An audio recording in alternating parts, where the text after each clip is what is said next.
L'éco-psychothérapie, c'est ce travail avec la nature, avec l'environnement, c'est-à-dire avec tout ce qui est autour de nous, le vivant. Et ça s'inscrit dans le travail de la thérapie parce qu'on a un regard qui est plus holistique, qui tient compte de tous les éléments qui entourent l'être humain. Au lieu de centrer uniquement sur la partie psychisme, la souffrance, les blessures, le fonctionnement de l'inconscient, on va utiliser le fait que l'homme est un être humain, donc un être de relation.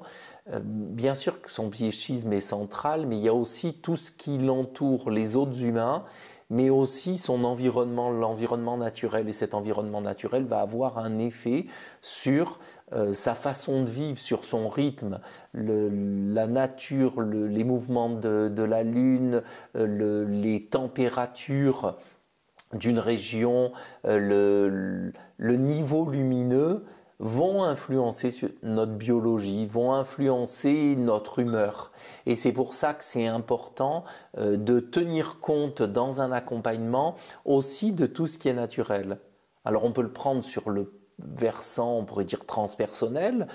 Certains l'abordent de cette façon-là avec les esprits de la nature, avec les esprits des plantes, mais on peut tout simplement l'aborder aussi de façon beaucoup plus géographique, environnementale, écologique, avec le fait que les pierres, les monuments, la spatialité va nous influencer au niveau psychique.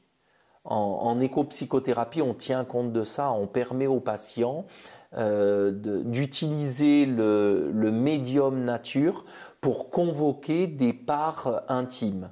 C'est-à-dire qu'on l'emmène à l'extérieur dans la nature pour pouvoir travailler avec lui sur ce qu'il voit, comment il résonne quand il est face à une barrière, quand il traverse un ruisseau, quand il se retrouve dans un espace immense.